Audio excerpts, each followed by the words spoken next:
Bienvenue dans cette minute utile du musicien. J'ai eu une question, je voudrais répondre à Christophe, parce que, Christophe, t'es pas le seul, hein, mais j'ai une question. Donc, ça me semble assez important, parce que beaucoup de gens ont ce problème. Quand j'improvise, je n'entends plus rien autour de moi. Soit je me concentre sur mon solo et la rythmique n'atteint même pas mon cerveau, je sais que vous êtes nombreux, soit je me concentre sur la rythmique, et alors mon solo ressemble à un refrain de Chantal Goya.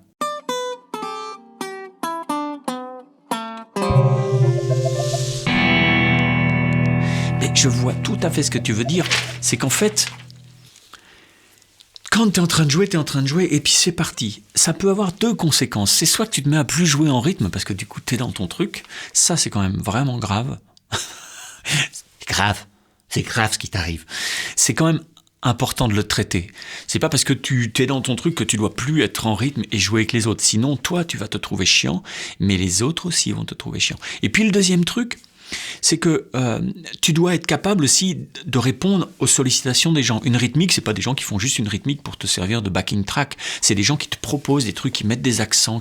Et un bon groupe, c'est un groupe qui joue ensemble, qui a un son compact ensemble. Et donc, les interactions de la rythmique font que toi, ça va te donner des idées pour ton solo. De la nourriture à manger, ça t'apporte des solutions pour ton solo en temps réel, qui peuvent ne pas être prévues du tout. Tu peux te dire, oh, ce soir c'était dingue, t'as fait ça à ce moment-là, ouais, quand t'as mis cet accord de carte, ça m'a permis de faire ça, ouais, les trucs de musicien, quoi, les trucs cool. Bon, moi ce que je te conseille, c'est effectivement de repartir de Chantal Goya. Repars de Chantal Goya, joue moins de notes, écoute ce qui se passe, et quand t'en mets une, c'est celle-là que tu veux mettre. Je sais que c'est frustrant, parce que quand t'as les doigts qui marchent bien, il va falloir rebaisser ton niveau de vitesse, on va dire. Parce que plus tu veux jouer vite, plus il faut anticiper, plus il faut être connecté au reste. C'est ça qui est difficile dans la musique, c'est que tu dois anticiper, tu es en train d'aller quelque part, mais tu dois être à 100% dans le moment présent pour être dans la sensation, et pour être dans le présent, et pour être complètement une espèce de spectre, quoi. T'es là, mais t'es pas. Tu vois ce que je veux dire. Donc c'est dur ce truc cette espèce de fissure de truc temporel où tu anticipes, mais t'es quand même dans le moment présent à 100%. Ça, c'est l'enjeu de la musique, ok ? Donc, repars de Chantal Goya, comme tu dis, et puis mets-y toutes les intentions, les inflexions, les machins, choisis tes notes, joue vraiment ce que t'as dans ta tête. Tant qu'il n'y a rien dans ta tête, tu joues pas. Si au bout d'un quart d'heure t'as pas joué, va faire un footing ou un bowling, et puis après tu reviens, et tu vas voir que ça va venir, ok ? Joue moins pour te recoller à la rythmique, ça c'est fondamental, et pour te recoller aussi aux idées que vont t'amener tes copains et faire de la musique. Si tu t'embarques dans ton solo, ça va vite être super chiant. Tu vas plus maîtriser la longueur du solo, je suppose que tu es à la ramasse, mais ça c'est normal, c'est lié. Je suppose que si à un moment tu dois mettre telle note, tu vois, au bout de 64 mesures, tu dois mettre telle note, tu es à la rue parce qu'en fait, toi, t'es ouais, mais j'étais parti dans mon délire. C'est normal, en fait. C'est normal. Et on est tous passés par là. Hein. C'est pas du tout un défaut que toi, tu as, c'est un défaut que tout le monde a. Et qu'il faut petit à petit arriver à transformer en qualité, c'est-à-dire je suis capable de partir dans mon truc, mais je reste connecté avec les autres. C'est dur. Repars de Chantal Goya, c'est une bonne image, ton image, d'accord ? Il y a des petits exercices qui peuvent être sympas, c'est qu'au début, tu peux te dire, ah là, je reste collé à la rythmique et je joue uniquement en croche. Ok, il y a une rythmique et puis je joue en croche. Ou en ternaire. Que des croches, tout le temps, et tu t'arrêtes pas. C'est un débit. T'es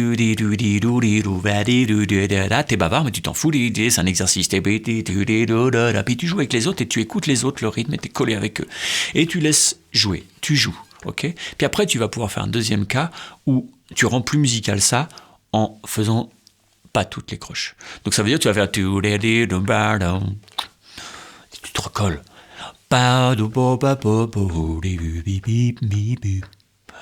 Et t'attends. Et en fait, ces silences-là te permettent de te raccrocher. Si jamais tu te décales un peu, tu peux te raccrocher.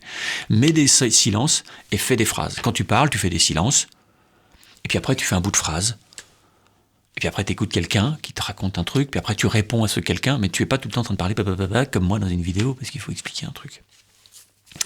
Quand tu as fait ça avec les croches, tu peux passer au double croche et au triolet. Quand tu maîtrises ces 3 débits, déjà, ça commence à aller mieux. Ok ? Donc d'abord, pur, que des doubles croches, et puis après,